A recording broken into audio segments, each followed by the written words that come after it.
Welcome, everyone. You're listening to WUSB Stony Brook. I'm joined by Josh of Household. He's the vocalist. How about you introduce yourself and tell us a bit about the band? Hey, yeah, it's Josh from Household here. I sing and play bass, and we've been a band for about 4 years and just came out with Everything Groove Should Be just over a week ago. Currently, you guys are on tour with Senses Fail. How's that been going for you guys? It's been amazing. This is definitely the first thing we've ever done like of this caliber before. So, like last night in Orlando, we played House of Blues, which was our first House of Blues as a band, and it was so stellar. I don't know, like you guys are pretty much hitting venues that like you never played before. Yeah, totally. I mean, we've loved doing like the DIY grind. We've done that for quite a while, and usually we're playing to like 50 to 70 kids, but this is like kind of sold out rooms, and Senses Fail is just drawing all these kids. It's really so. Are you guys getting like the nerves or just kind of like the butterflies before going up on stage? No, with all that pressure. Dude, yeah, totally. The first night we were all hanging out in the backstage just before we played, and we're like, this is like the most nervous we've been since we started almost. It definitely has been a good, like, humbling experience just getting to play with. I mean, all the bands on the Paxes are great. Have Mercy, Reggie, and the Full Effect. It's definitely like helping us just understand, this level of touring. Have they helped you learn anything? All of these higher up bands, especially Senses Fail.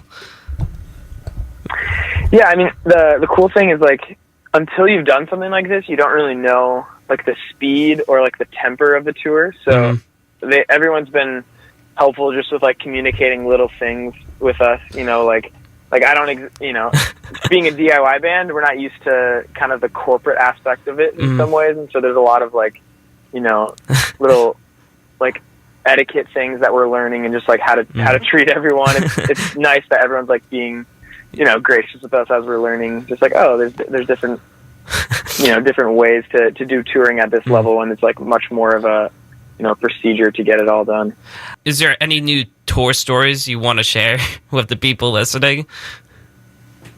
The shows have been like pretty lengthy, so we're almost there all day, so we haven't done much. But yesterday in Orlando, we were like right outside of like Disney, so we went walking around.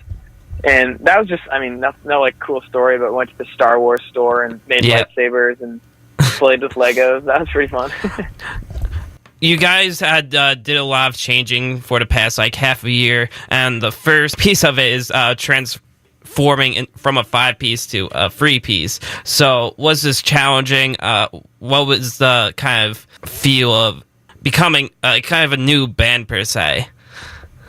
Sure, yeah. So actually, it's been kind of confusing with timing. The record, Everything Groove Should Be, was we all 5 wrote and recorded on it. So it was, a project that we all took on. But just with like our constant change of sounds, I don't know if you've heard much of our story, but I have developed like vocal nodes. So I am like literally unable to do what we used to do with our older sound. And so this kind of transition has just been a long time coming, just to kind of evolve into what's like healthy for my voice, something that I can sustain kind of like throughout the years. So like that's one side of it, but then of course like having our first member changes, just learning like the new pace of things. Just having our friend Colby's playing guitar, and he's been great, just like killing it with kind of reproducing sounds and it does feel like a totally different thing. I don't know if Household will ever quite be like what it used to. We're definitely like thankful for the members that we've had, but yeah, we're also excited to move forward and just kind of take on this new chapter. Yeah. Another big change for you guys was getting signed to Equal Vision Records. So was it like working with them? Honestly, it's been awesome. The other day, someone was like, they're telling me to be honest. They're like, seriously, like, how's it really going? Like, is it, are there any issues, whatever? But I can't think of one thing that's been difficult. Like, their team is just always constantly reaching out. They're always interested in, everything we have to say. All of our creative output is like accepted and validated. So I mean, no complaints. It's like a super cool team. Yeah, we're stoked. Let's start talking about your record, Everything a River Should Be. Like you said, you guys worked on this earlier with the whole 5-piece, but how long did it take you guys to write this whole record? This one took a while. We've been kind of demoing it and in the process of writing it for almost 2.5 years. Like, as Time Spent came out, we had already been writing. Yeah, which is a while, especially for a band that, we put out a couple of releases.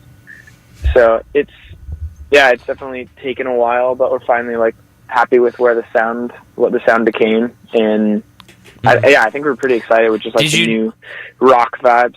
What was that? Did you guys know exactly what you were going to go for with the sound change? Not really. Just demoing a bit of everything, I guess.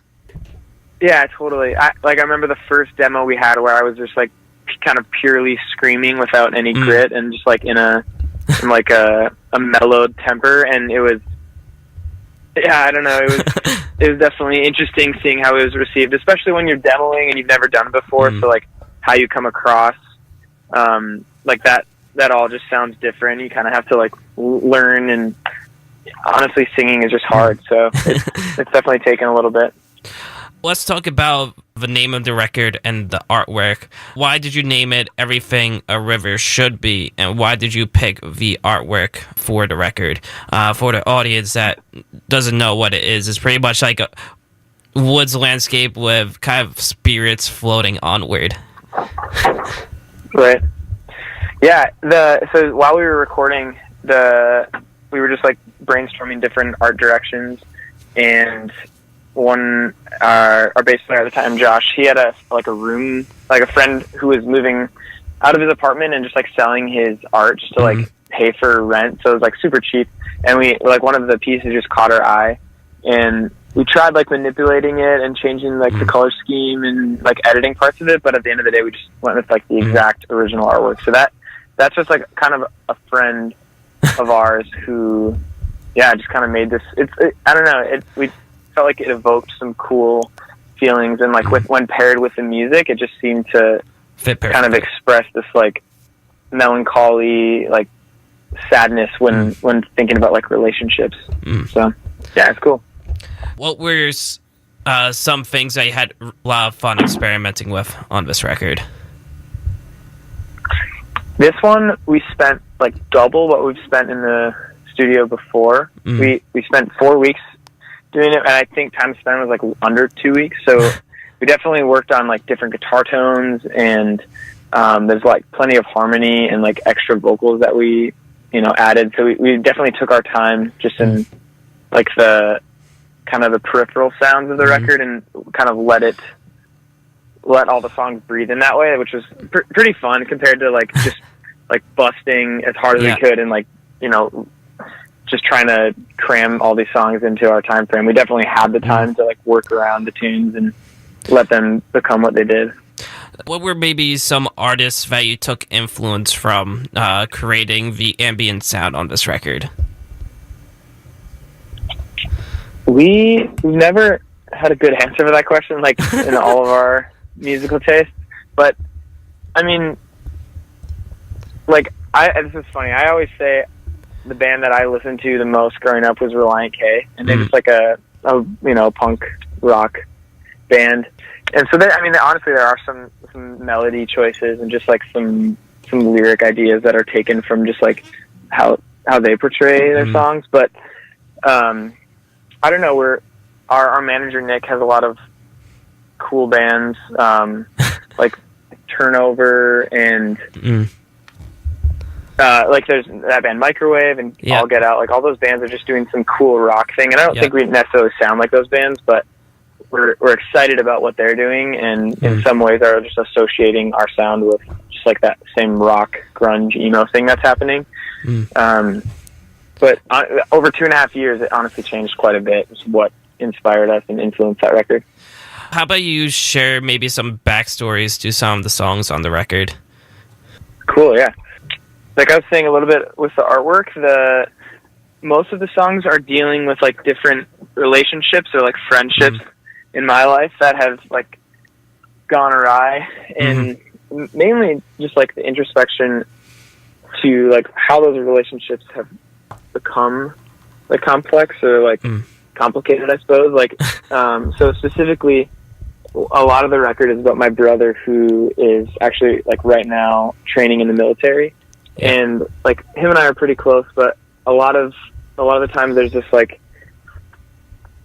when looking back on like growing up experiences, there's just like a lot of like self blame and regret, and this kind of has applied to like a lot of different relationships and friendships. But I think it's easy to, at least for me, there's a song called "It's Easy to Feel Rotten," and that's just about how like when given time away from like maybe a not so healthy interaction, it's easy to like let those feelings of self blame and guilt like add up and just kind of mess with your head a little bit. So consume you. A lot of the records, yeah, absolutely. The Dark Matter is kind of like that in a very like acute sense, like people, two people wanting to be together, but like a black hole kind of causes harm, and it's just like pulling things together. So that song is about how sometimes like relationships can just have this negative tendency to like bring each other down. Yeah, it's kind of a lot of those dark themes. Before we end, how about you just share maybe some goals for the band for 2018? Yeah. Honestly, we would like to be as busy as possible. Like, this tour is such an honor and a privilege to be a part of. So doing anything like this year would just be amazing. We're down to play like as much as possible, and probably work on a new record and just keep it going. We're excited with our like decision with EVR, and we're hoping to do this for a while. So just stay busy and keep writing music and kind of like carve out kind of the next thing with the 3-piece and see what happens. Where can people find you online to keep up to date with all things Household? I think our social tags are Household MPLS or Household Minneapolis, and that's our Twitter, Instagram, Spotify, Apple Music, all that stuff. I think if you go to the Merch Now page on Equal Vision, we have like our website there, and that has like all of our info and stuff on it. All right, well, thanks for joining me, Josh. Good luck for tonight's show, and hopefully we'll see you guys on Long Island soon.